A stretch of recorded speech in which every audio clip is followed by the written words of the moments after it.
Good evening. Welcome to City Council. It's our regular meeting on April 4th. We have an awesome representation in the audience today. I'm really looking forward to our agenda. We have some really exciting things to cover. Before we go too far, though, let's go ahead and get our roll call. Councilmember Dennehy? Here. Councilmember Reed? Here. Councilmember Schmischer? Here. Councilmember B. Smith? Here. Councilmember Stein? Here. Councilmember Tracy? Here. Mayor Pro Tem Hamrick? Here. Mayor Smith? Here. Thank you. I'd like to now ask for all of us to rise for the invocation, which will be given by Joe Garkovich from Mercy Today Ministries. Thank you. Let us pray. O Holy One, we thank you for another day in which to serve you. As we gather this evening and these individuals gathered to do important work, we pray that you would grant them courage, compassion, and wisdom to make the best decisions for all that are involved. And all these prayers we send to you in Christ's name. Amen. Amen. The Pledge of Allegiance. I pledge allegiance to the flag of the United States of America and to the republic for which it stands, one nation, under God, indivisible, with liberty and justice for all. Thank you. The first section of our City Council meetings we reserve if there's anyone in the audience who wishes to address City Council on any item that's on your mind that's not on the agenda. There's an opportunity now to do that. It looks like we have a taker. Come on up. Please introduce yourself for the public. Yep, speak right into the mic. Mayor, council members, my name is Josh Kaverzagi. I'm the commander of the Veterans of Foreign Wars here in Canyon City. We've been given the honor of hosting the 101st State Convention for the Veterans of Foreign Wars this year. We've been able to put in a bid and acquire the bid, and it's going to happen down here in Canyon City. It's going to happen in June, in early June.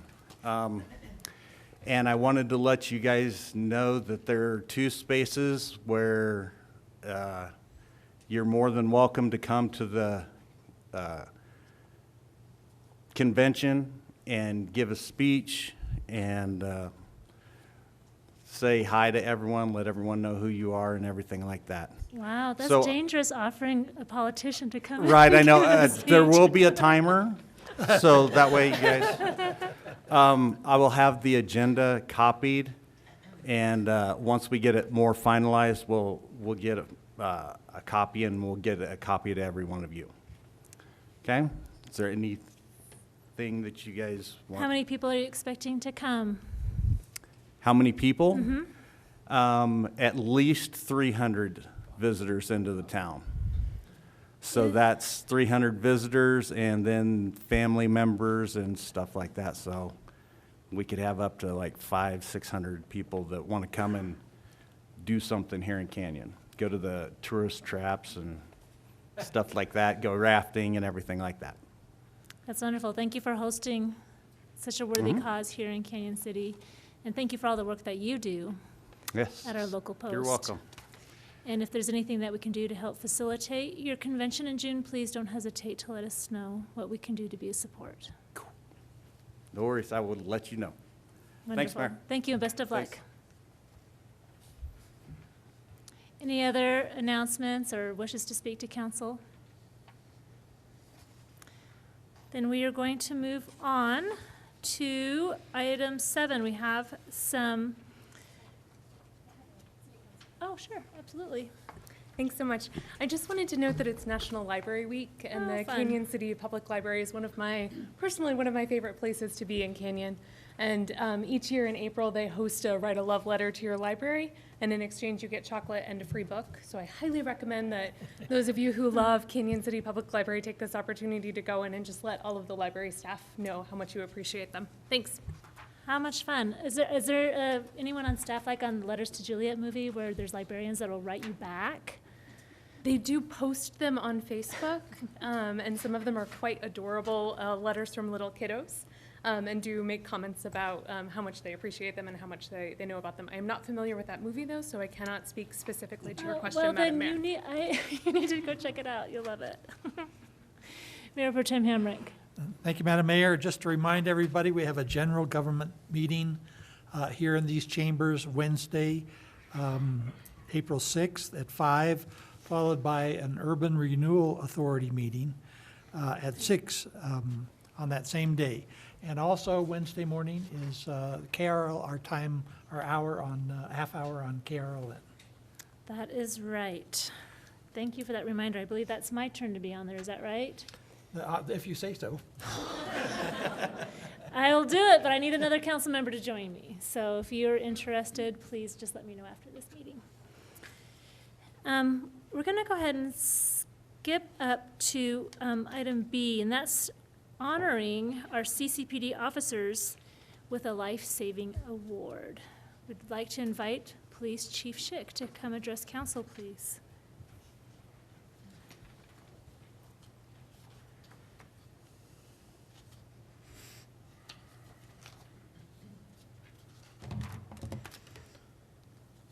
Good evening, Madam Mayor, members of council. First, let me say thank you for allowing me to steal time from your busy agenda to help recognize PD employees. While all of our team members serve with honor and distinction every day, there are occasions that our performance is above and beyond the call of duty, and tonight is no exception, so thank you. Before I get into the life-saving awards, this was a last-minute agenda item that I was assured wouldn't be an issue. I'd like to recognize one of our community service officers. If I could call Cecilia Kaiser up. Come on up, don't be bashful. Cecilia's been with us just a short time, but she's made an enormous impact. Oh no, don't stand behind me. Come up here. Yeah, come. Right here. You need to be on the camera. So I would like to read a memorandum that her supervisor prepared for me in honor of this recent achievement of hers. This memorandum is to formally recognize a member of Canyon City Police Department's Community Services Team for exceptional contribution not only to the Community Services Unit but to the PD and the City of Canyon City as well. Community Services Officer Cecilia Kaiser has been with the department just 6 months, but her lack of longevity with the department certainly shouldn't overshadow the impact she's already making in the community. Officer Kaiser has worked several cases since she was hired on with the city, cases of varying complexity, sizes, and types. But the one thing that remains consistent with Officer Kaiser is her incredible connection with the citizens. The relationship she develops with them helps resolve problems at hand. Officer Kaiser has seen a great deal of success resolving many of her cases with nothing more than a courtesy notice to the landowner or resident there on the property. Several complaints have been received about a particular property in this case, and we're not going to announce the property, but suffice it to say it was sufficient. It had excessive amounts of junk and debris, old vehicles, appliances, and furniture that have been allowed to accumulate there over time. These complaints dated back over a year or more. Officer Kaiser started actively working on the case in October of 2021. Very slow progress at first because the residents and the owner had become ill.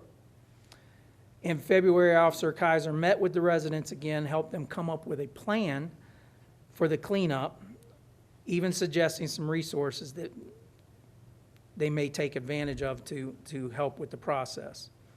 In the months that would follow, Officer Kaiser touched base with the residents consistently every 2 weeks and kept them on task with their cleanup detail. Stating, the owner stated, we knew we had to do it, we just didn't have the motivation.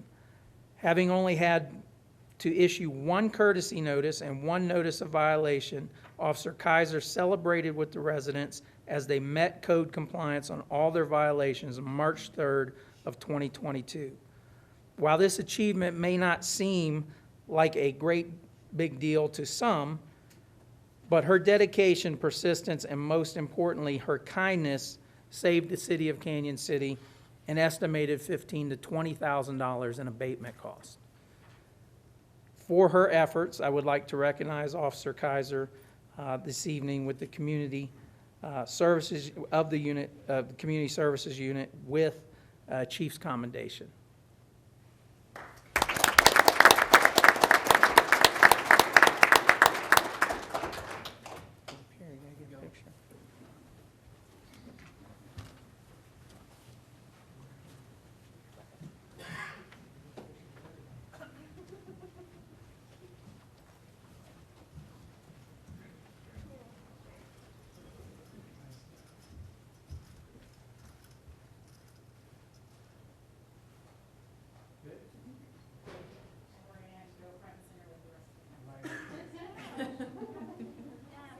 Right behind the big Canyon City flag behind the flags as well.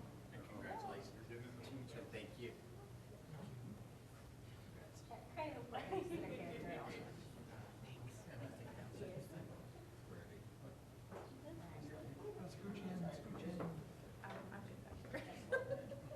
Ready?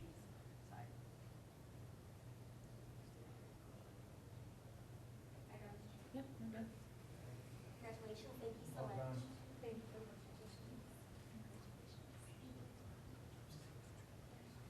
Never steal time. You never steal time. Time well spent.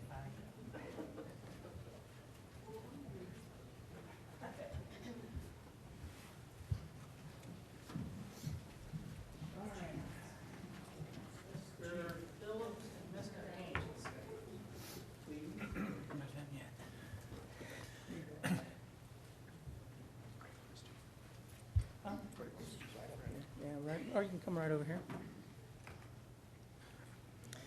Yeah, don't stand right in Come front of on- the come right screen. over here. Yeah, we don't want this light shining in your eyes. Very good.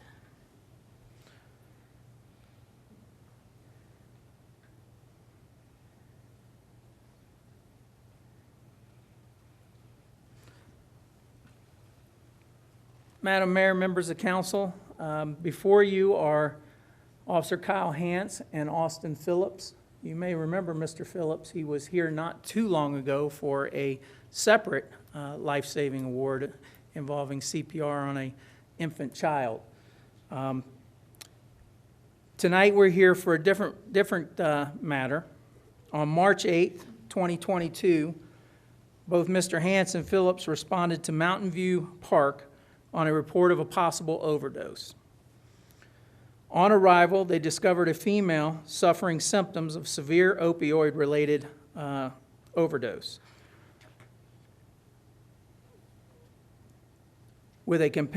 She was with a companion who stated that she had consumed what are often referred to as Perk 30s. This is a street name for Percocet, commonly laced with fentanyl. The 30 milligram Percocet pills ingested were certainly possibly laced with the dangerous and powerful additive. Officer Hance and Phillips saw the female turning blue and could not locate a pulse. They administered Narcan, a drug carried by all CCPD officers, which quickly reverse an opioid overdose. Normally, one dose is all it takes. They continued to work through this medical emergency, recognizing that the patient was still unresponsive, and before it was over with, before they were able to revive her, they had went through 4 doses of Narcan, a very significant dosage.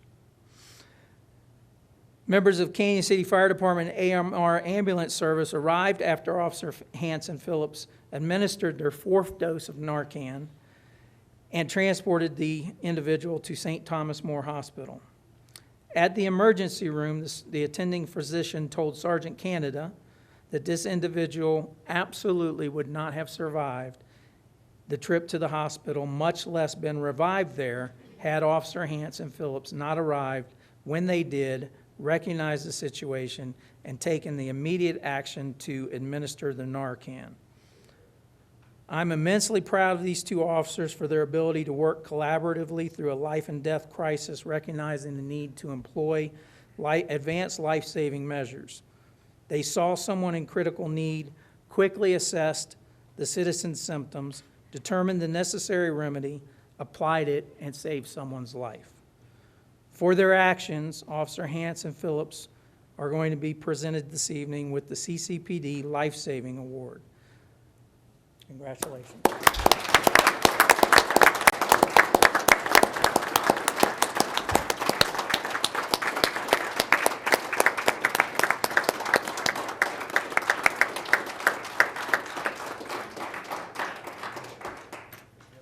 Well done. Let's go up front here.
A lot of you two here these days. It's pretty awesome. Thank you so much. How do you feel? Let's feel a little bit more serious. Tighten it up.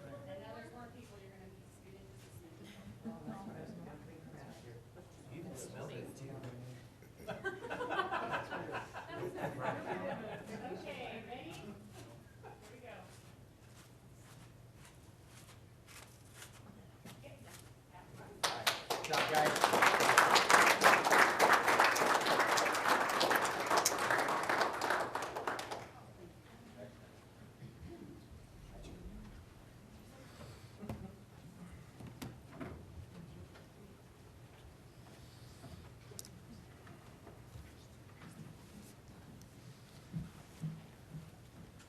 Thank you again, Madam Mayor, members of council, for helping us pay recognition to these fine officers. Chief, it's always a pleasure to have you here, and especially recognizing our officers and all the amazing things that they do. And everyone that's here, thank you for being here to support our fellow officers. And it's tragic what happened with this incident, but thank goodness a life was saved. Yes, ma'am. Thank you. I am curious, though, have you heard how the female on this I have incident is not. doing? Have either of you heard how she's doing? She's doing okay. Okay. Well, thank goodness there's not Yes, another ma'am. victim in the news. And thank you all for being here and for all that you do to keep us safe and taken care of.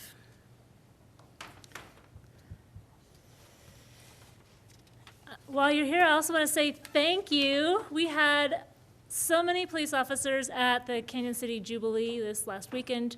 You guys were our security. Very happy to hear that the only incident we had was an objection. But it was an objection of a bunny rabbit, from what I hear. It was indeed. And we had a quick recovery. And a very quick recovery. It was from a young person who was really worried. Those poor animals in the petting zoo were getting pretty manhandled, and she thought she was saving its life, and Yes. she may Yes. have actually done that. Yes. So, Well, I can tell you it was our honor, and I shared with Mr. Stevens today that all the members that were there were no complaints. They enjoyed themselves. They enjoyed being with the community. We didn't know what to expect, so the footprint was large, but as we discussed in the brief, we would rather have more cops than not enough cops. So everybody was there. Everybody enjoyed themselves. It was a long day, but everybody enjoyed themselves and had a good outing with the community. And kudos to you and your committee. That was a very fine job that you all did. It was pretty awesome having 5,000 people out there. So, and thank you for being an important part of that. And it's a great segue into a proclamation for Canyon City's 150th sesquicentennial anniversary and celebration. I think it would be prudent to have as many of us participate in the reading of this. Amy, if you would like to read the first whereas, that would be wonderful. And then we'll each take a section as it goes down.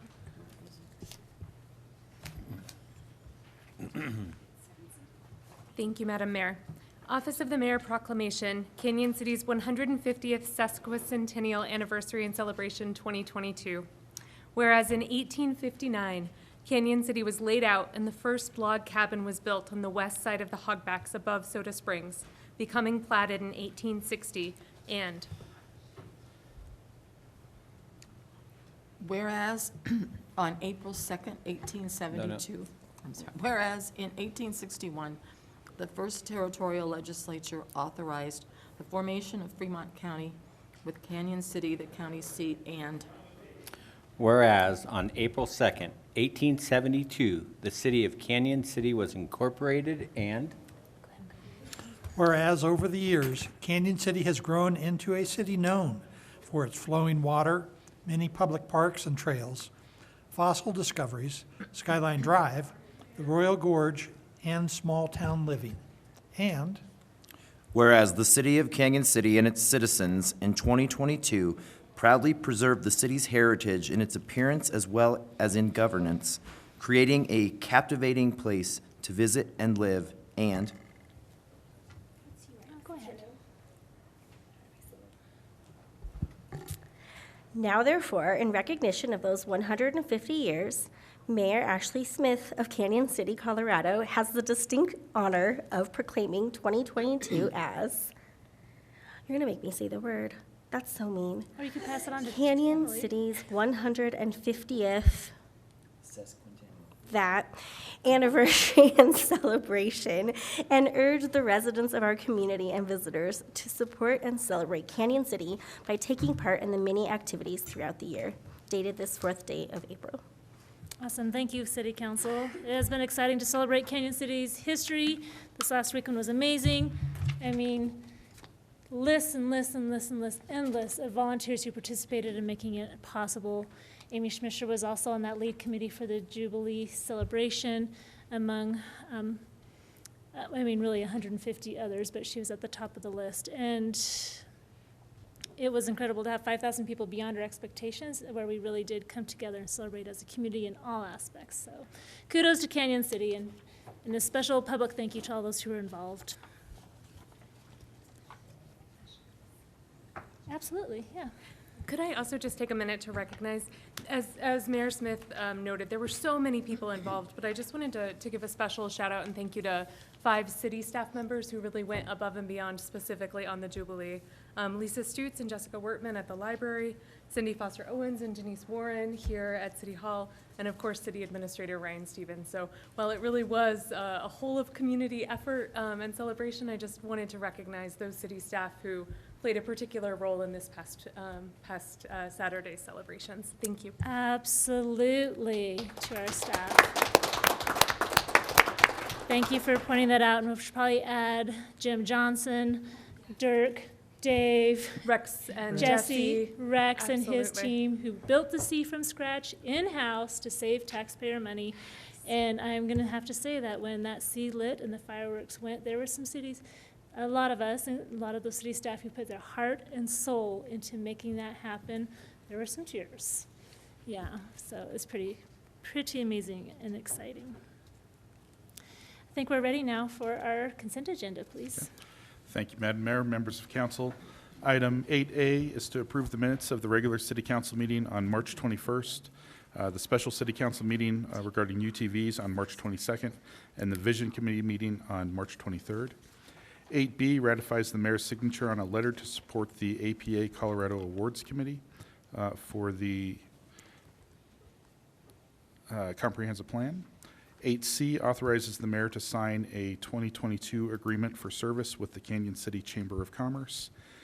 8D authorizes the mayor to sign an amendment to 1145 Ohio Suite A ground lease agreement with Children Advocacy Center. 8E awards bid 2722 Two-Hay Rehabilitation Project for 8th Street and Ellison Avenue to Langston Concrete in an amount not to exceed $1,163,965. And 8F is cash disbursements.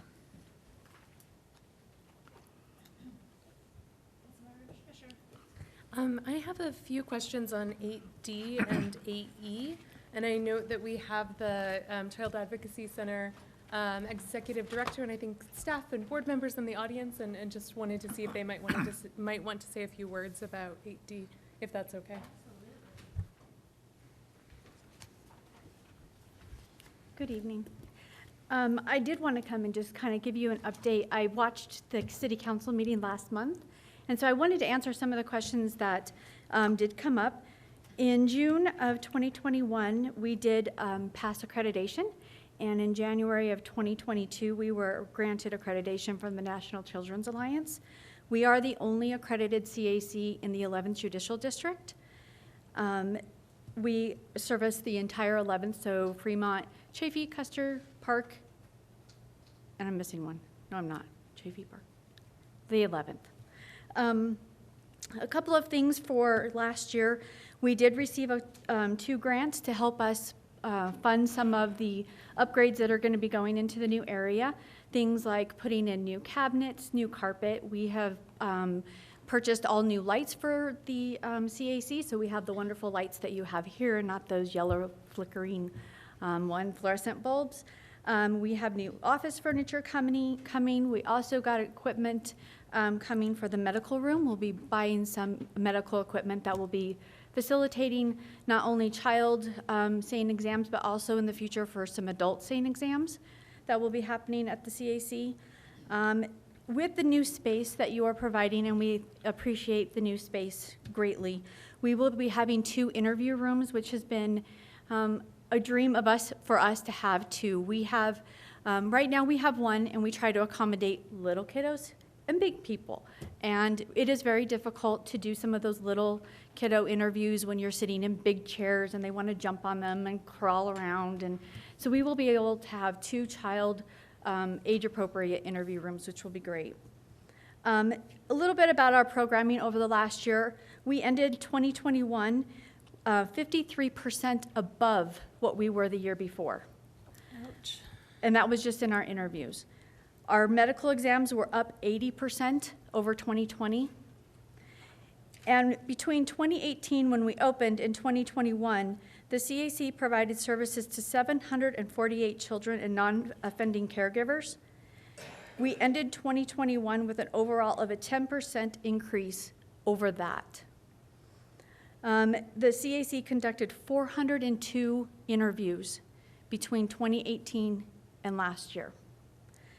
Of those interviews, 55% of them were done for Canyon City Police Department, 19% were done for the Fremont County Sheriff's Office, 7% were done for Florence Police Department, 9% were done for Custer County and Chaffee County, and 10% were done as what we consider to be agency assists. So they were agencies outside of our county, maybe even outside of our state. Moving forward into 2022, the CAC has already begun to see the impacts of students being back in school and our efforts over the past 3 years to bring awareness to the mandatory reporting laws. So far in 2022, the CAC has provided services to Canyon City Police Department, the Florence Police Department, and Custer County, with 52% of those cases coming from Canyon City Police Department. Not only do we provide CAC services, but we also provide direct services to Canyon City Police Department, and that started in November of 2020. In the full year, we have provided services to 334 victims of crime in the city limits of Canyon City. Overall, we just really wanted to make sure that you knew what we were doing and how many people we were servicing. Overall, Kindred Kids has provided services to over 1,260 victims in our county. And I'm open to any questions you may have. Councilmember Tracy. Thanks. I just have one small question on the existing agreement on page 2, about the middle of the page. There's a item there under 4B. The CAC may, at its discretion and at its cost and expense, install a T1 line. I just wondered if that was done or is planned, or if anyone knows. No, I don't think we've ever talked about adding a T1 line. I'm not an IT person. I'm not even really sure what a T1 line is, so. I think it's like a high-speed internet thing, but I just wasn't sure what the origin of that was in the agreement, but it doesn't sound Yeah, like- no, I'm not really sure. Okay, We haven't talked about it. that's all. Mayor Pro Tem Hamrick. Thank you, Madam Mayor, but I have actually a technical comment on the contract, and if people have questions for Lori, perhaps they could ask first, and then I'll jump in after. Councilmember Schmischer. Thank you, Madam Mayor. My only question was about the numbers. I guess I was a little surprised to hear that it's been 55% CCPD and only 19% with Fremont County Sheriff's Office, and I was wondering if you could elaborate a little bit more on that. So those were up to last year. In January, we were notified by the Fremont County Sheriff's Detectives Unit that they were no longer going to be using us. We did reach out to the sheriff to ask why, and we have not received an answer. So unfortunately, you would have to ask the sheriff. Okay, thank you.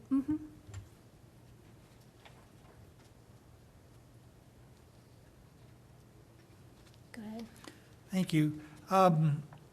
So in the contract that has already been approved, this is just an amendment.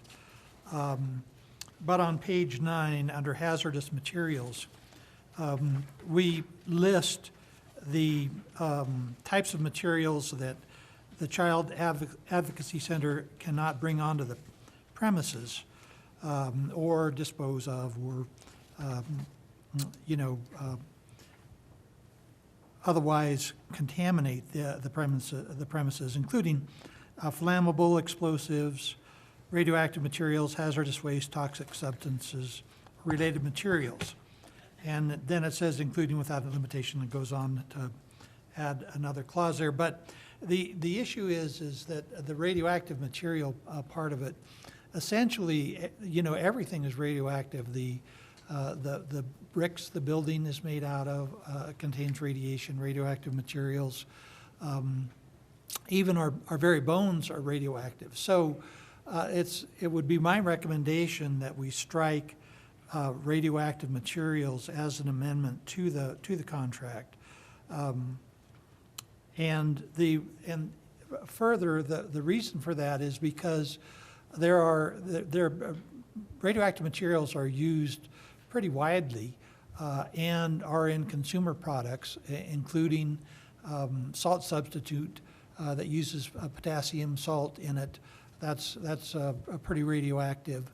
But the other important consumer product that we do not want to prohibit the Child Advocacy Center from using are smoke detectors, which contain radioactive materials. So I would be ready to make a motion to that effect. Well, I would like to ask our attorney first, though, because, I mean, the items you stated are pretty benign radioactive materials, but I'm assuming there's probably some hazardous radioactive materials that we would not want to I believe strike. that is the case, but frankly, the definition of what constitutes a hazardous radioactive material and one that doesn't is well beyond my pay grade. If the council would like me to research what the federal regulations are that make radioactive materials hazardous, I'm happy to do so. I've frankly never had an agreement like this that excluded radioactive material. We can certainly do so. I will defer to Mayor Pro Tem Hamrick's expertise. I'd probably rather put in a hazardous radioactive, because I don't want to also create a problem either. By being in compliance with federal, state, and local rules, you cover those kinds of materials. It's kind of a redundancy to list radioactive materials as a hazardous material. The problem, and Corey, I would not want to wish that on you, to give you that task to define that, because the regulation of radioactive materials is complex, Byzantine, and totally illogical in some cases.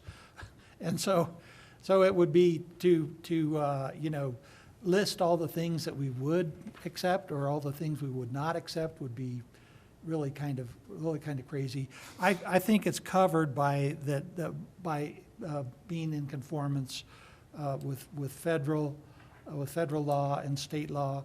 There are naturally occurring radioactive materials. Colorado is one of the forefront states in regulating those materials. So that would be my suggestion, to delete the radioactive materials and let it be covered under any state or federal or local laws. There is a comment from Councilmember Schmischer.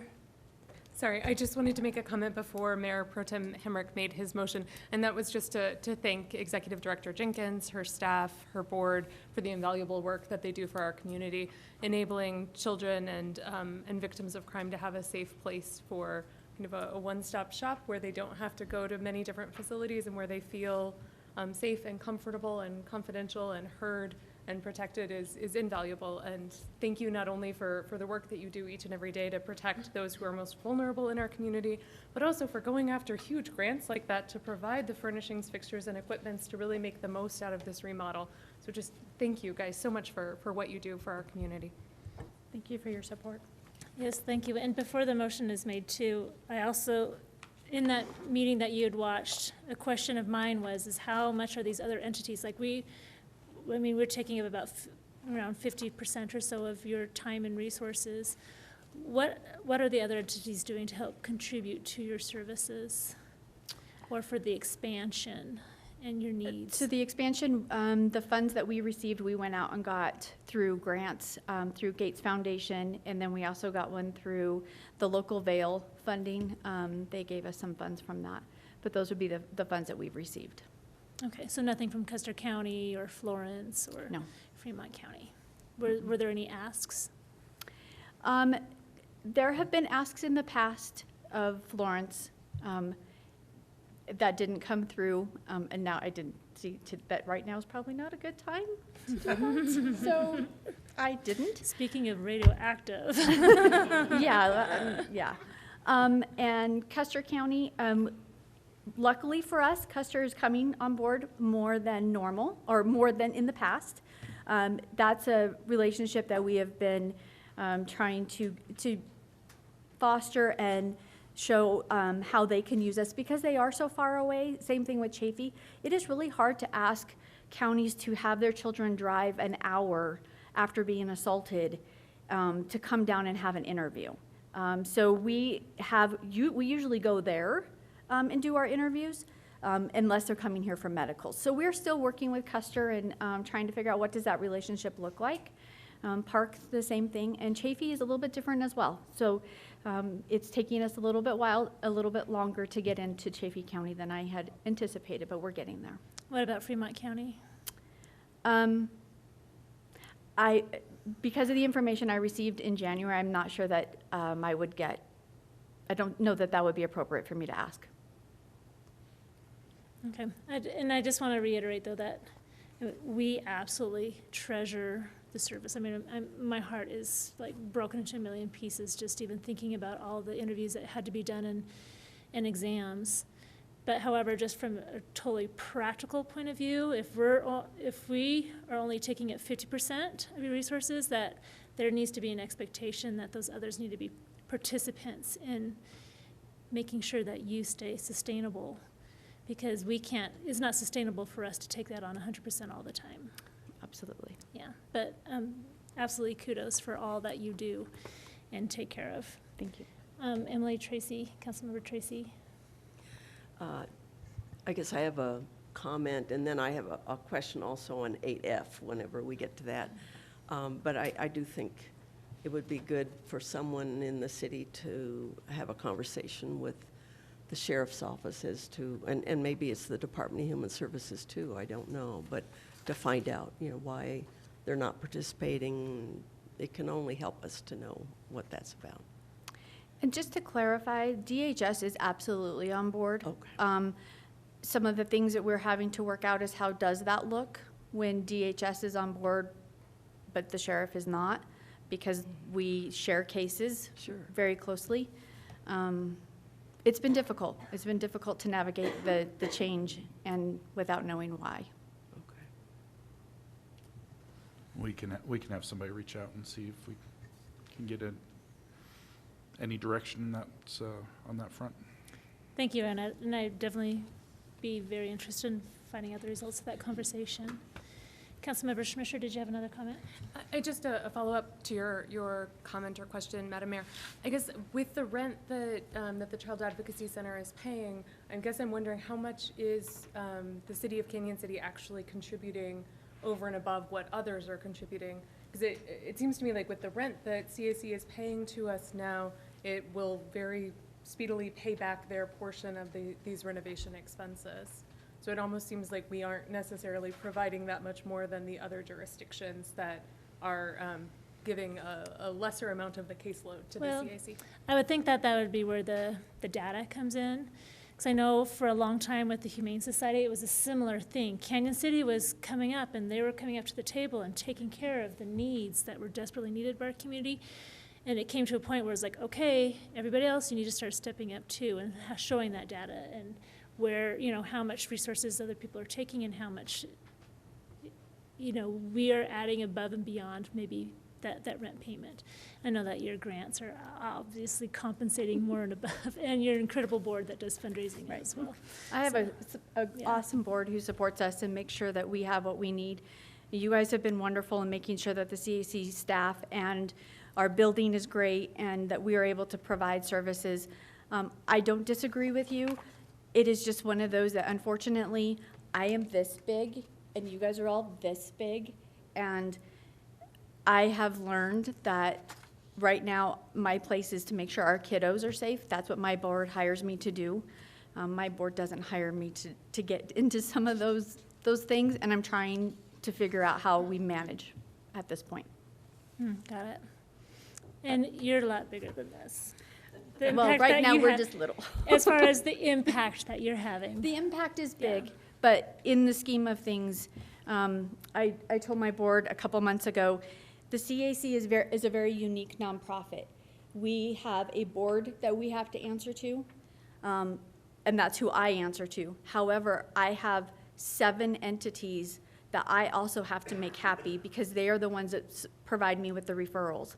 And on top of that 7, I have 9 grants who also want me to make them happy. And on top of that, I have donors who want me to make sure the community is safe. And so we're not a traditional nonprofit where we just get donations or we just get grant funding. We also have partners who, honestly, they have an MOU that makes them work with us, but it's at their discretion. And I would hope that we would all be looking at what's best for children, because that's why we're here. We're here to make sure that our children are taken care of and that they have a one-stop shop, like Amy had mentioned, so they don't have to tell their story over and over again. Yeah, no, thank you for that clarification and the complexities of your job, and always the kids come first, for sure. I think we all have a complex job. Yeah. It's just I get the benefits of knowing that I can put children first no matter what. Mayor Pro Tem, would you like to make your motion? Thank you very much, Madam Mayor. Mayor and Council, I move that we approve the amendment to the ground lease agreement with the Child Advocacy Center with the following change, that we add a new section to the terms wherein Section 28, the term radioactive materials is struck. Is that clear?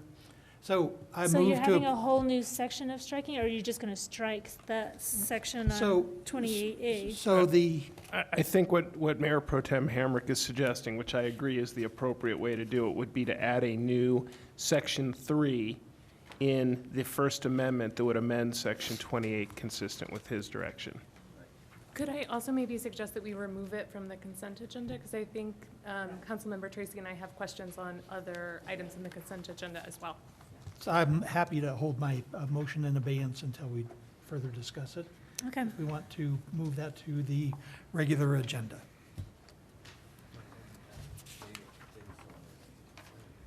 Well, when he makes a motion to approve the consent agenda, we'll have to move item 8D to the consent, no, not 8D. Yeah, 8D to the consent agenda.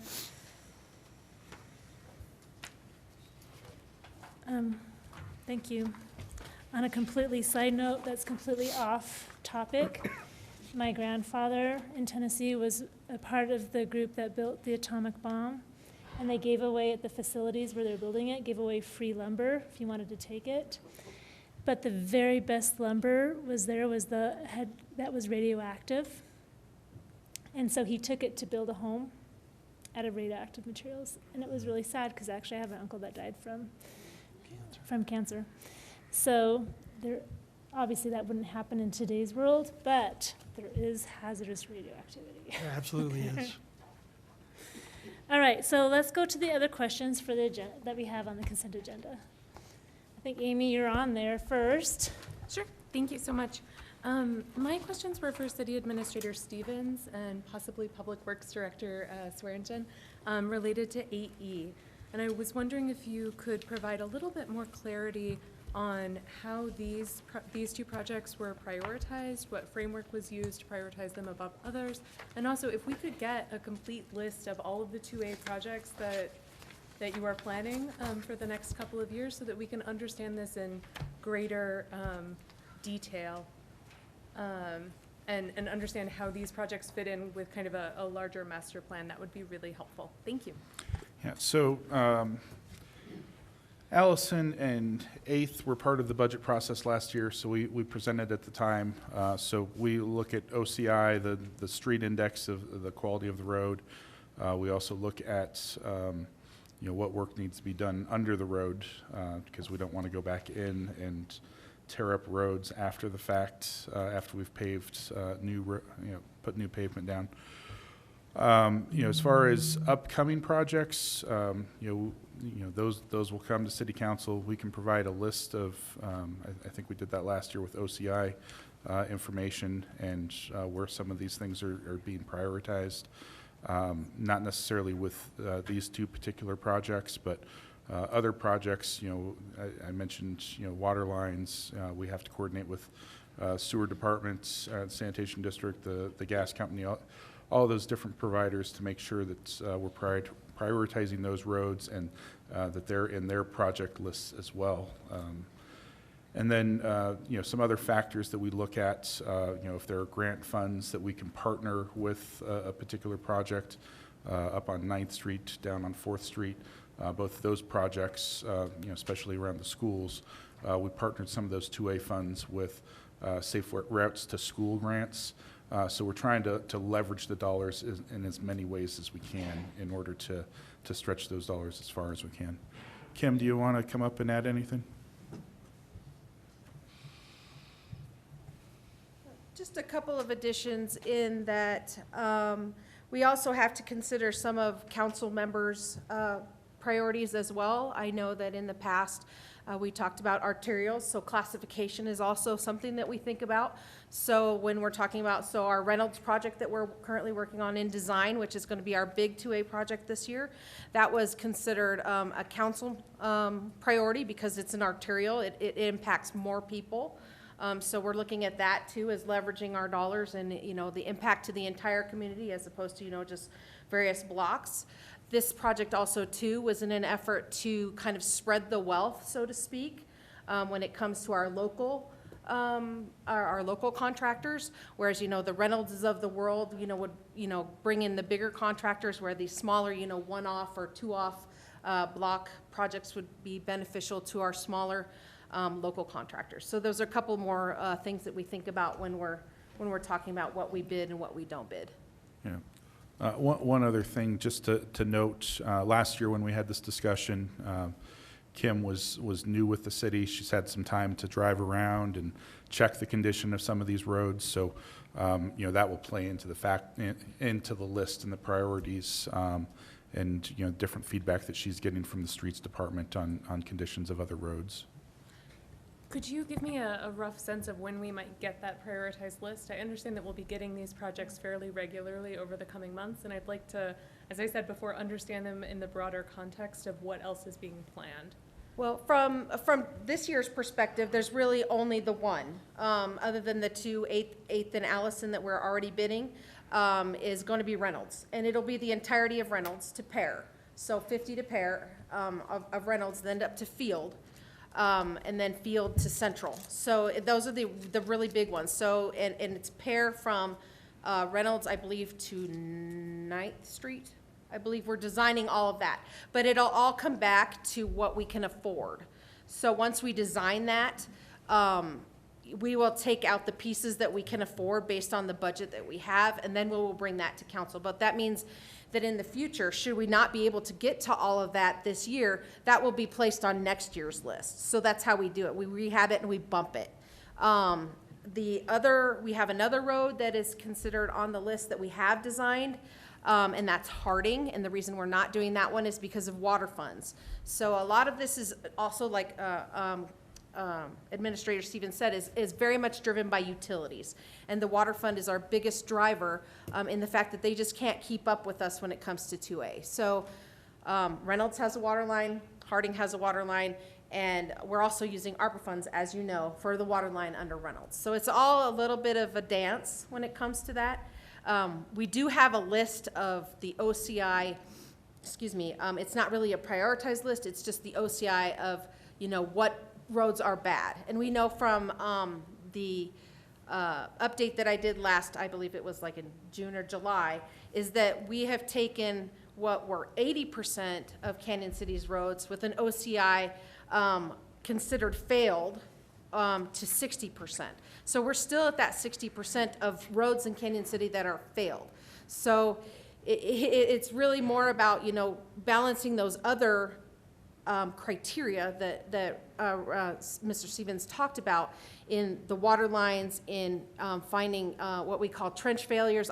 As he mentioned, I've been driving around and finding, places where other utilities have done work and not properly compacted or some other type of thing that's happened over time that we need to look at. It's not just about condition index. It's about lots of other factors. Of course, how many people drive on the road, et cetera. So we do have that OCI list, but we have to balance it with all of the other criteria that we have to think about. So, I can provide you that OCI list, but it's going to be 60%. Online. Isn't the OCI online? Yeah, and it's going to be 60% of all the roads in Canyon City. Sure. No, I believe last July you had provided us a list of these are the projects that we're planning for this year, these are the projects that we're planning for next year, these are the projects that we're planning for the year after that. Yep. What I'm asking for is that prioritized, updated list, because some of the projects on there were not arterials or even collector streets. They were, random dead ends. Right. So I just want to understand kind of how the city is prioritizing and how these roads are being selected. 2A is obviously very important to a lot of people, and people want to make sure that those funds are being spent appropriately and that the streets are being rehabbed in the most strategic and prioritized way possible. So I'm just asking for a little bit more information on how the city is doing that prioritization. Right. And like we said, it has to do with all those other utilities and such too, so. Well, and I think that's where we need to maybe examine too the funding for the water department. We've been building streets for a few years, and we're kind of to the point where, well, the water department doesn't have money, they can't keep up. The water department doesn't have enough money, they can't keep up. But we have streets like College Avenue. We talked with Mayor Pro Tem about this.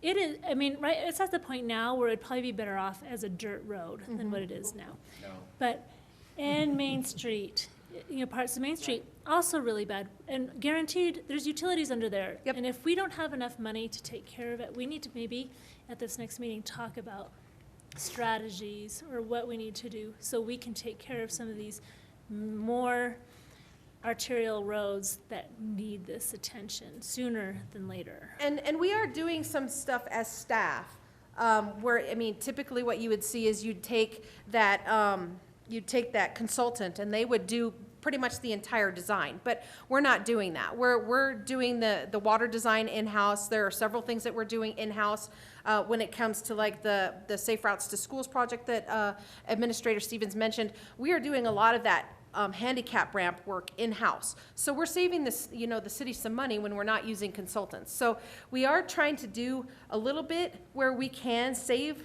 the city some money, but there are just times where it takes a lot of money to rebuild that water line, and it's an unfortunate thing. And it's not something that we as Canyon City residents are,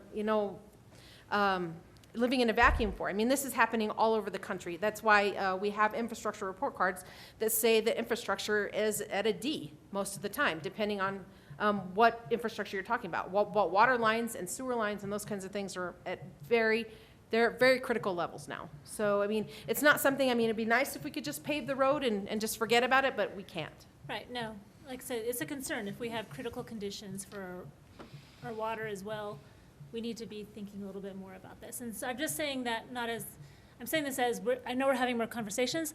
I'd like to have that included in that conversation. for sure. So I that agree. you have plenty of notice in advance. Councilmember Smith. I think, were you first? I don't know. Oh, You okay. showed up first on my. Okay. my Well, thing. this is on topic, so is it safe to say, I've asked Administrator Stevens 100 questions about 2A over the last couple of years. Is it safe to say the best way to define it is 2A is projects that we cannot budget for? Is that the easiest way? I'm Because not they're sure such I high dollar? Follow. Well, we budget for the amount that comes in. Right. Right, so, from that perspective, and I think we talked about this during the budget cycle, we have a budgeted amount, but we too know that there's a little bit more in the account than what we've budgeted. Okay. So, and it has to do with rollover. So we have rollover in the account from previous years where it was not spent. So there are times where we can look a little bit deeper into what we have in actual financial dollars as opposed to just budgeted dollars. So there's, we have a little bit of leeway. So that's what I'm talking about when we say, from a strategic standpoint, why I went ahead and decided and it was, all of these streets were on the list. There was nothing that was not on the list. When we decided to just design the complete Reynolds to Field, the complete Field to Central, and then all of Pear, all of that was on the list. But that way, should we have enough money, we could just take the whole thing. If not, we can just use it to the point where we've exhausted the money for the year.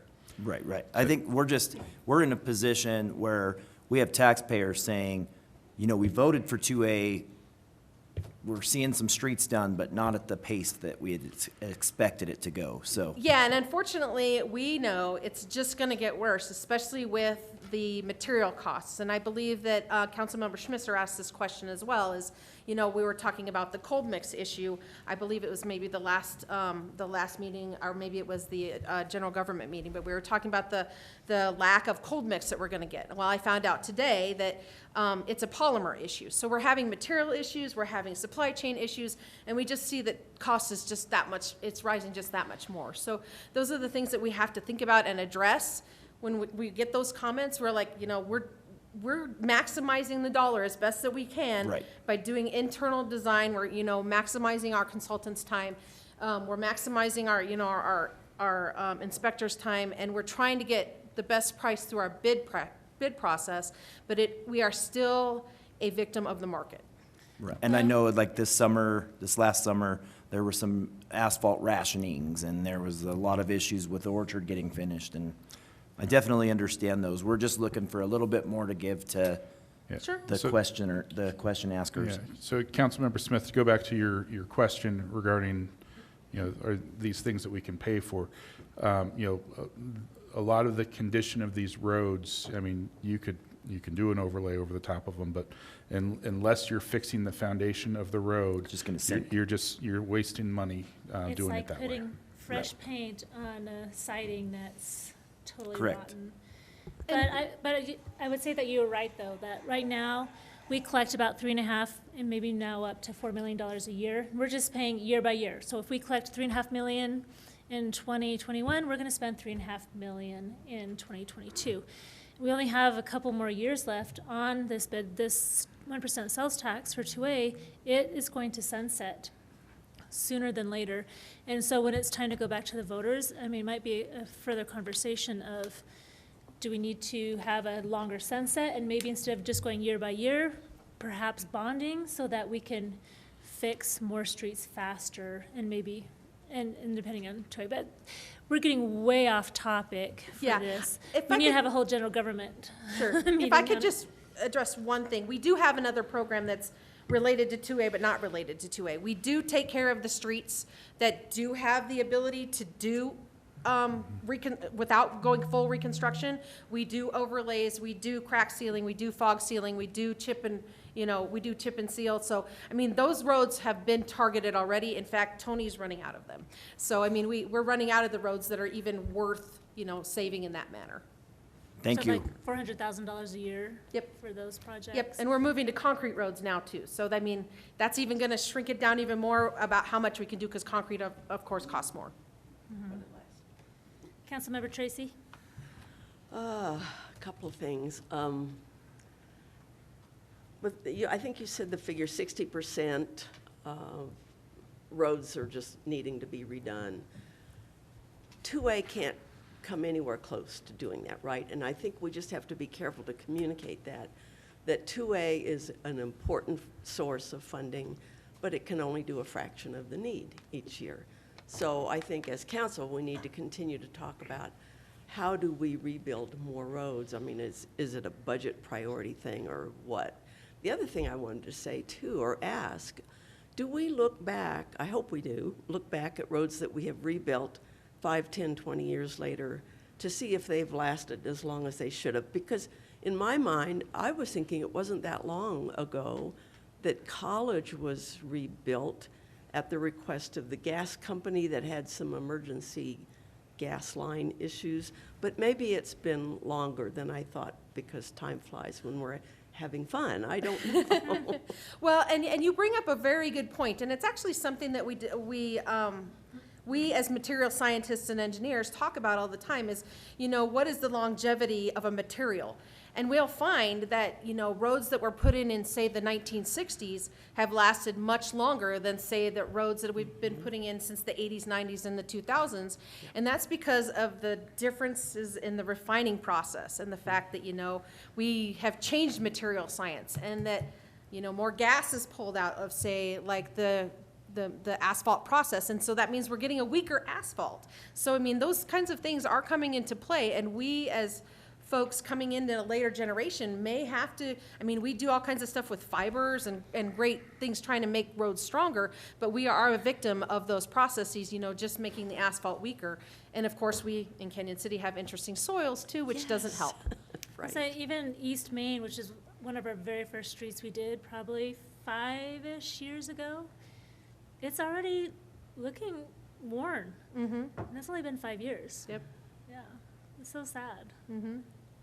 All right, we better get moving on our agenda though. Well, maybe concrete is something we'll have to consider And more of. we use it all over town, so for sure. Okay, any more questions before we have a motion? Yeah, I have one on Okay. 8F, if I may. On the detail of cash disbursements, shifting gears away from roads, about 3/4 of the way down, the credit card fees, I just wondered, and I don't think I'd asked this before, how often, or does the city periodically look at those credit card processing fees and put it out to bid or do some kind of comparative analysis? Because they, of course, can get very expensive. Yeah, so those credit card fees, actually, we had a discussion with the previous council, and staff is working on an amendment to, for those fees to be actually paid by the user of the credit cards system. So those who are paying their water bills, they would be responsible for covering that fee.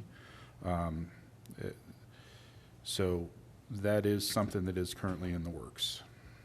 And that's I guess by far, that's the largest source of Yeah, what for- drives those yeah, fees. water, Okay. Yeah, water bills. Yeah. Okay, thanks. Mayor Pro Tem Hamrick? Madam Mayor, I move that we approve the agenda and consent agenda with the following revision, that we move item 8D from the consent agenda to the agenda. I second. There's been a motion and a second. Any discussion? 8D. D is in dog. Call a vote. Councilmember Dennehy? Aye. Councilmember Reed? Aye. Councilmember Schmisher? Aye. Councilmember B. Smith? Aye. Councilmember Stein? Aye. Councilmember Tracy? Aye. Mayor Pro Tem Hamrick? Aye. Thank you, council.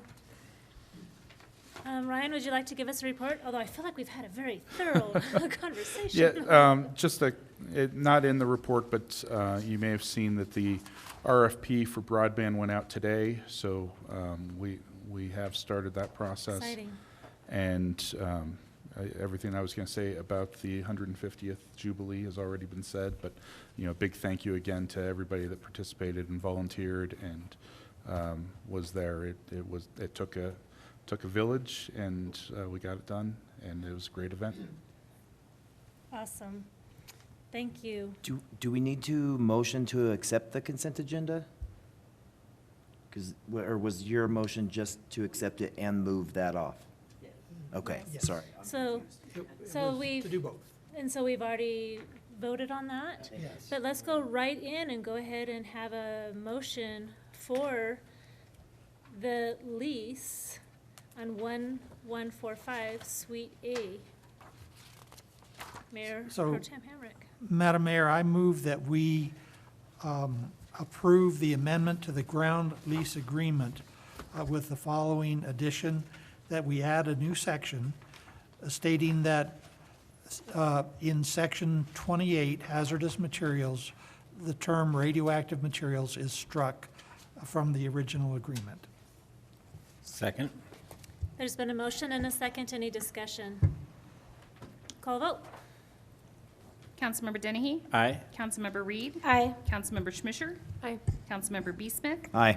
Councilmember Stein? Aye. Councilmember Tracy? Aye. Mayor Pro Tem Hamrick? Aye. Thank you, council. Item 10A now, it's an introduction and adoption by title only, Resolution 6, Series of 2022, entitled "A Resolution of the City of Canyon City, Colorado, Adopting the Fee Schedule for Cora and CCJRA Record Requests." Ryan Stevens. Yeah, this is a resolution changing the rates, mostly the per-hour rates that we charge for Cora and CCJRA requests. We have a lot of these requests that they come into Cindy and they come into the records department at the police station. And one of the things that we just want to make sure that we're covering the cost of staff time in accordance with both of these policies. Cindy, is there anything you'd add to that? No, sir. It's mostly the PD gets the most of these.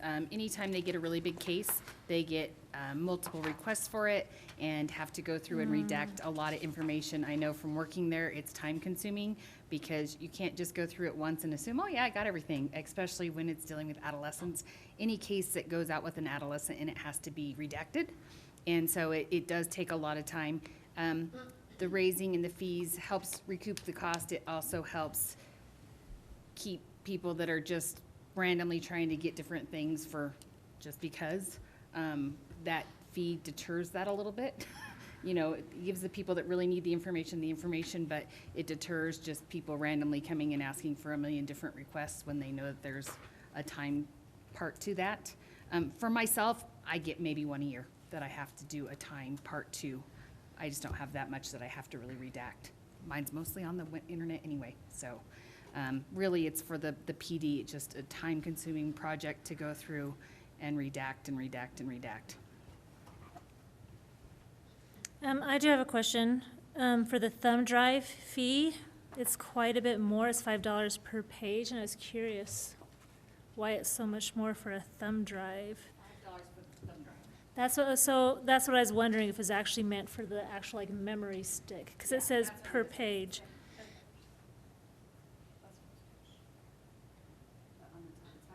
I thought those were supposed to be equal. They were both supposed to be $5, but I'm not sure. So, but the intent is to charge $5 for a thumb drive. For a thumb drive, yes. And so we should just strike the per page off the thumb drive. It also has $10 on the bottom, and I thought it was supposed to be. Oh, one's for Core, one's for CCJ. Right, but I thought it was the same, you're trying to keep all of our costs. That's Yeah. the reason we took So the Cora request thumb drive should go up to $10. $10, that should be $10. And then strike the per page. There are a couple of other super minor, or fairly minor differences in fee schedule between Cora and CCJRA. So like the color 125 in Cora versus 1 in CCJRA. It is the size of the page, for what it's worth. The It's a different size, that's an 8. $1.25 is the 8.5 by 14. So should there be an 8.5 by 11 color up here? My hunch is that the CCJRA, they do not get the request for the long documents because police reports are typically 8.5 by 11, whereas other documents, like planning documents, might be the 8.5 by 14 pursuant to Cora. Yeah, it really should have an 8.5. Okay, so maybe add an 8.5 by 11 color for Cora at $1 per page, which is the same as what it currently is.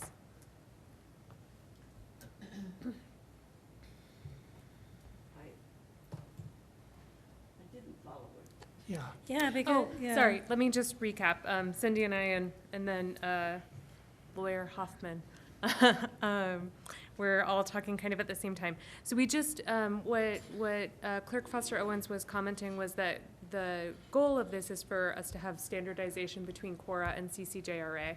We did notice that there were a couple of minor discrepancies between the two. So the two changes that we would propose is that the thumb drive under Cora be $10 instead of $5 per page. It's just a fee for the thumb drive, and that's the same as it is under CCJRA. And then that we would add one more category under Cora copy fees, which is 8.5 by 11 color at $1 per page. This is just not a category that is currently under the Cora copy fees, and we're just establishing it as the fee schedule, which is the same as the CCJRA copy fee at $1 per page for color copies.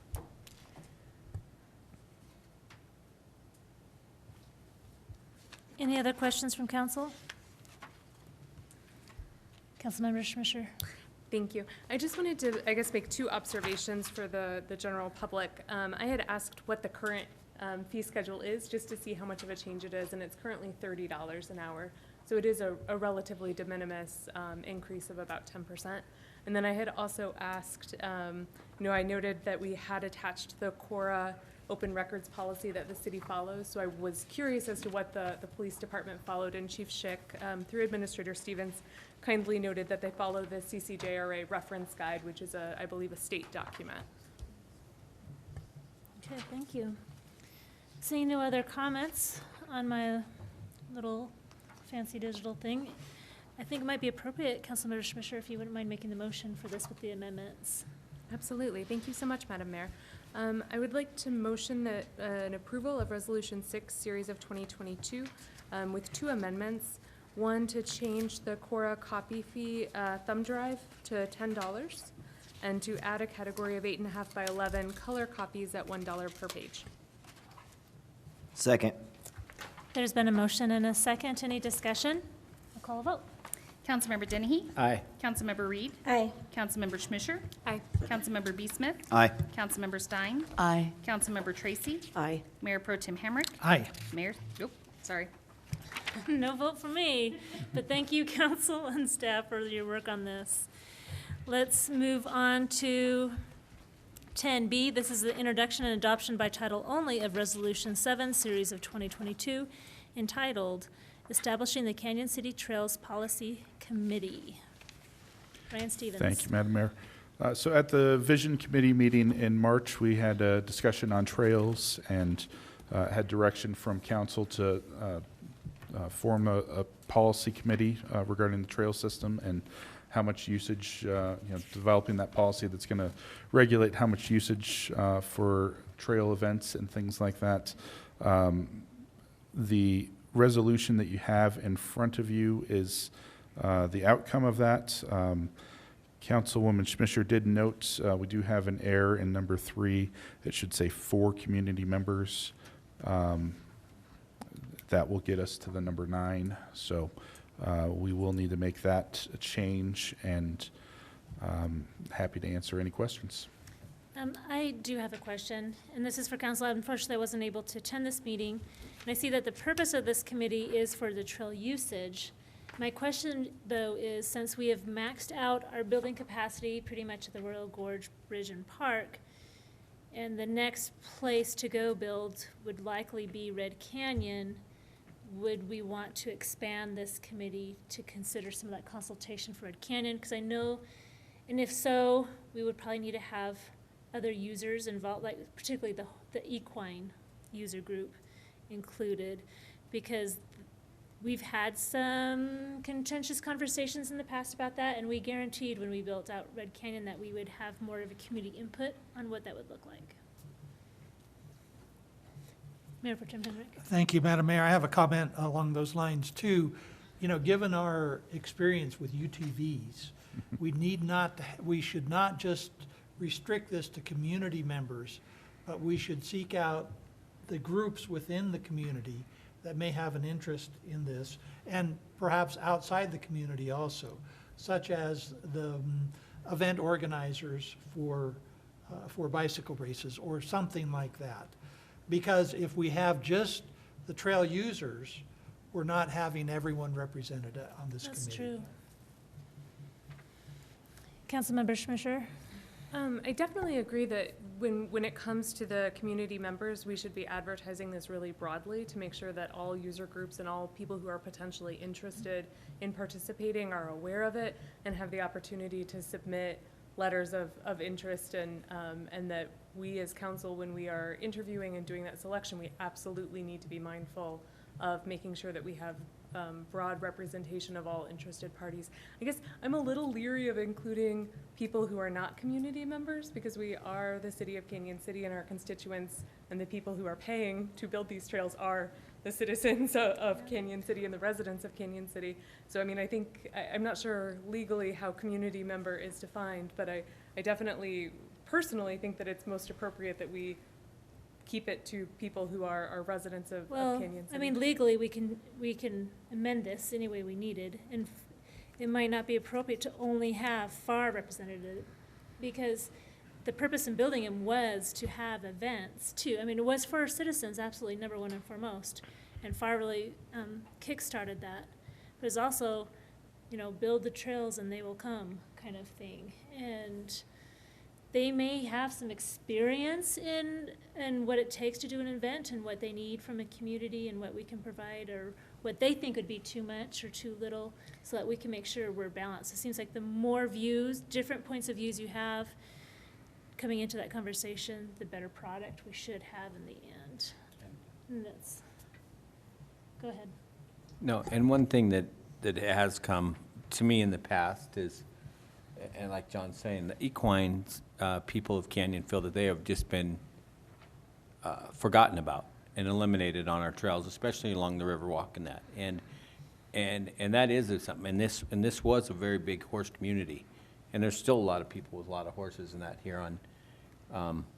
There's definitely some still who live within city limits, and there's still some that live, you know, right on the edge. But I think that's something we do need to consider as well, as like John was saying, because FAR is very important. They've done an outstanding job, but we also got to remember there are other groups as well, so. Councilmember Tracy? I'm trying to remember, was there a suggestion already, or maybe prior to the meeting, that we also include someone from the Canyon City Area Recreation and Parks District as a representative on this committee?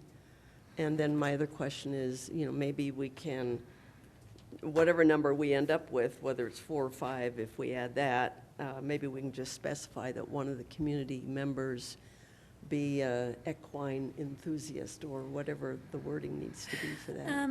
I don't know if we have CCRD on here, but thinking of that, I actually had a conversation with the director of our BLM, who also oversees Salida, and they are maxed out beyond capacity of their outdoor recreation. And they used to spend a lot of money on marketing to bring people in, and that is, according to him, has ceased. It's almost more like now we're spending that money on education and trying to save our trails, and it's just becoming overrun. And so, I mean, that's some really good resource to perhaps have somebody like that. So maybe we might need to bolster this Yeah, if we, committee. I mean, we don't want to get so big that we just kill ourselves. 11 wouldn't be bad if we added the Recreation District and the BLM, at least give them the opportunity, and then specify one of the community people to be a horse person. That would be one way to keep an odd number. Oh, sorry, Mayor Pro Tem Hamrick. So I have a suggestion along those lines. The regulated the regulated entities here are not just community members. And so whatever we come up with for trail usage policy, it's the whole community. It's all the people that will be regulated by that policy. So I would recommend, rather than saying up to 5 community members, we say 5 members of or 4 members, excuse me, of the regulated community. Because whatever this committee suggests as policy is going to be policy for all. So rather than community members, say regulated community. And that way, horse people can have, perhaps if they can appoint someone, but I think based on our experience with the UTVs, we need to be as broad as we can and not just focus on community members here. We're going to be writing regulations for the use of these trails, and so it should be the regulated community that we turn to for advice on what they should look like. But we still need to have community members on there. I mean, that's just a given, too. Ryan, I see you're kind of stewing over there. What are you thinking? Well, I think, I think we're talking about 2 different committees. I think we're talking about a, policy committee to talk about how many events we want to have and develop that policy versus having another committee in the future to talk about how different parks should be built out. And I think those are 2 different things, and we probably want to keep them separate at this point, because I think what we discussed at the Vision Committee was really about events and how much usage is too much, and with our current trail system. And I think when you start getting into discussions about building out new trail systems, I think if you try to combine all that into one group, you're going to have too many voices. That's my opinion. Because the equine user group may not be interested in events. But I would say that if we just, if we're going to do community members or 2 different committees, that these regulated communities probably should be invited at least as a resource for like expert consultation. Yeah, I think one way to do it may be to add BLM or the rec district as ex officio members. Ex officio. And what's the timeline? Are we going to be like doing letters of intent to be on this committee, and then city council selects them at a meeting? And So because of our UTV experience, I suggested that we do a little more formal on this, because we don't want to get stuck in the same situation we were with UTVs. gotcha. Okay. And do we need to put in here a deadline for, like, is that usually it's a month? Is that Well, yeah, where you want to go? Yeah, we usually put it out for a month. Councilmember Schmisher? Thank you, Madam Mayor. I just had a couple of responses to a couple of council members' comments.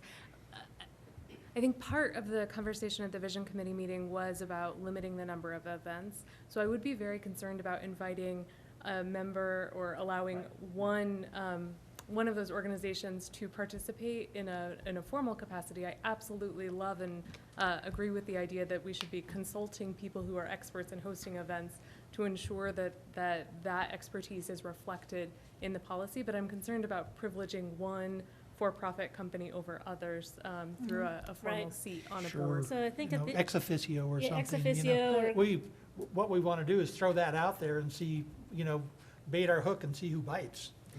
that at least there's an invitation at the table to be heard, or to be able to reveal some of their experiences that they've had in other communities too. I think So it my- looks like what's here is meeting the needs of what we have right now. My other concern would just be, we haven't actually reached out, I don't believe, City Administrator Stevens, to the rec district or to BLM or to anyone else, and it makes me a little uncomfortable to add them into our resolution and say, you will be sitting on our board without having first had that conversation with them. I think that might be a little bit backwards. Sure, no, I think this is good conversation. I think that we've kind of circled right back to where we started. Sorry that we cut you off. So- But I think we might be ready for. So to try and summarize, then are we ready to pass a resolution? This is discussion time here now. I mean, maybe what we need to do is work on this a little bit, reach out to people and see if they are indeed interested, like BLM or others. We do have a list of people that have used our trails in the past couple of years for events. It might be good to reach out to them as ex officio members to help provide expertise or input on this subject. But so maybe what we need to do is kind of go back to the drawing board with the resolution, do a little contacting people to make sure that we get the right nomenclature and understanding and agreement of those that we may mention, that they would be willing to participate.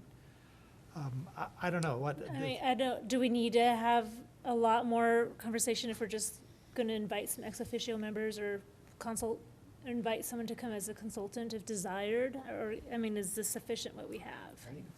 Yeah, I would say probably from a voting standpoint, you have 9 members, you've identified what those members are, inviting the rec district or BLM to participate in those meetings. I don't know that you need to have it in the resolution. They can be Right. invited without, because they're not going to have a voting. And we still have a whole month to make those invitations and beyond, because first we're going to have to select the committee after a month and then set the date for when that committee starts to meet. Is there anything else you wanted to add, Ryan Stevens? Are we ready for a motion? Councilmember Smith. Madam Mayor and Council, I move to approve Resolution 7, Series of 2022, with the amendment in Section 3, changing 5 to 4 community members. Second. There has been a motion and a second. Any discussion? Just thank you, council, for creating this. And when I saw, because I missed the meeting and I saw this, I'm like, oh yeah, you guys are awesome. So it's very well done. We'll call a vote. Councilmember Dennehy? Aye. Councilmember Reed? Aye. Councilmember Schmisher? Aye. Councilmember B. Smith? Aye. Councilmember Stein? Aye. Councilmember Tracy? Aye. Mayor Pro Tem Hamrick? Aye. Thank you, council. Thank you, staff, too, for your work on this. The time has finally come for our sole participant. Thank you for being with us to the bitter end. That's item 10C, second reading and adoption by title only of Ordinance 6, Series of 2022, and this is designating 305 Main Street in Canyon City, Colorado as a historic site. I want to clarify, because there was some questions about this in the historic trolley tour.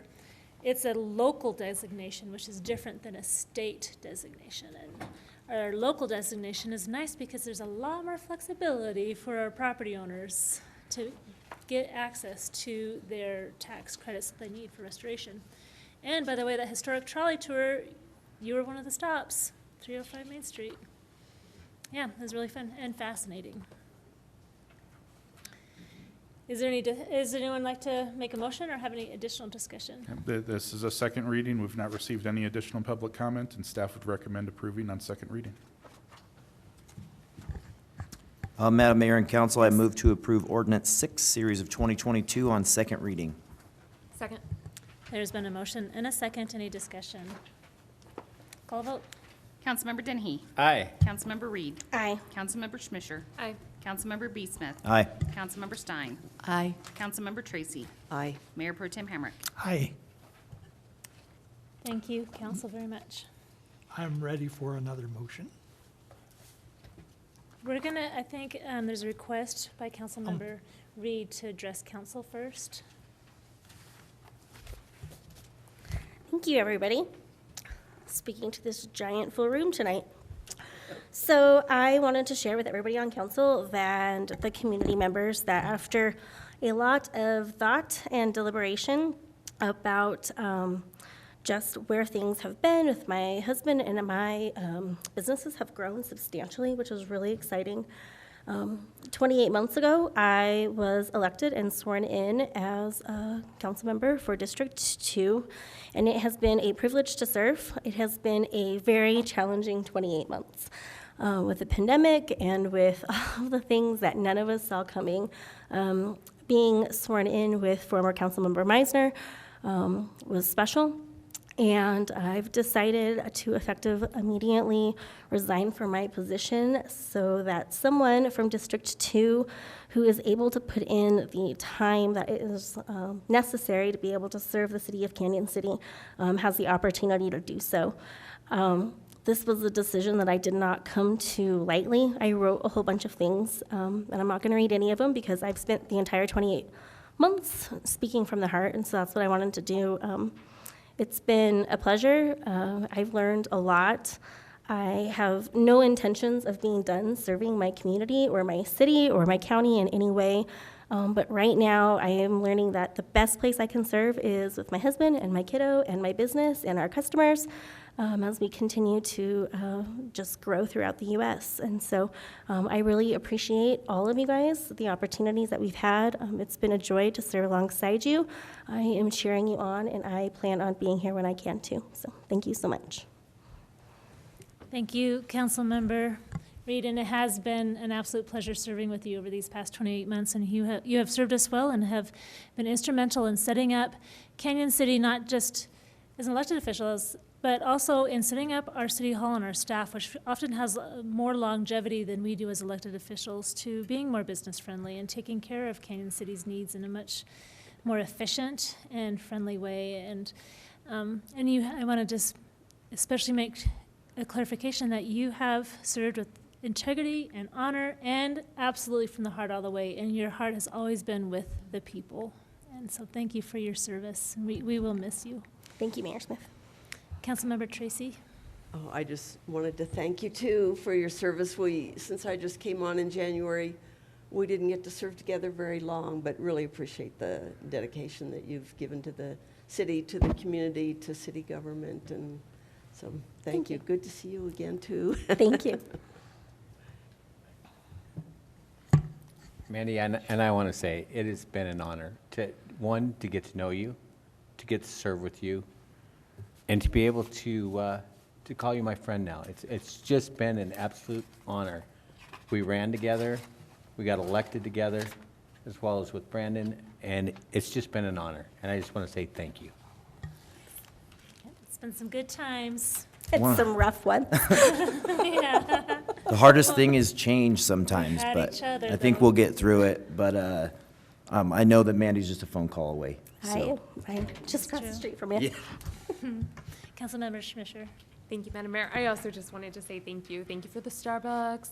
Thank you for the empathy. Thank you for the venting. Thank you for all of it. I really appreciate everything that you've shared with me personally and also your service to your community and now your service to your family. So thank you. Okay, thank you so much. Oh, what an emotional time. Yeah, Ryan Stevens? Yeah, just need direction. I'm assuming that council wants to put this out for 30 days and advertise it. We can advertise it right along with the Trails Policy Committee. Absolutely, and to reiterate, this is for District 2, so please, get the word out to any that may have a passion and desire to serve our community in District 2. Thank you. Mayor Pro Tem Hamrick? Thank you, Madam Mayor, and I would like to add this is a tough act to follow. Yeah. Say, don't run away, Mandy, but- till we can all give you a Thank you, hug goodbye. Mandy. Or something. Thank you, Mandy. Your voice is going to be missed. Thank you very much. Thank you, John. I appreciate it. I was just going to ask, but if we could do a group photo or an wonderful informal. Sure, okay. I'll do one as soon as he's done, then we have to get up and move anyways. Yeah, no problem. I'll step down so you guys can vote to get into executive session. Is that what I need to do? Because I need to get out of your way. Sure. Okay. So where do you want me to go to get out of your way? No, it's- You can just be here, ready for a picture. Just ready for the picture right here. So are we ready? for Yeah, the- we are ready. We're for ready, this. okay. I move, Madam Mayor and Council, I move that the city council enter into executive sessions for the following purposes. An executive session to consider personnel matters regarding the city administrator's evaluation process pursuant to CRS 24-6-4024F. All right, there's been a motion. Any Second. second? Motion and a second. Discussion? A vote. Councilmember Dennehy? Aye. Councilmember Schmisher? Aye. Councilmember B. Smith? Aye. Councilmember Stein? Aye. Councilmember Tracy? Aye. Mayor Pro Tem Hamrick? Aye. All right, thank you, council. We are going to move to executive session after we take a picture with Councilmember Reed.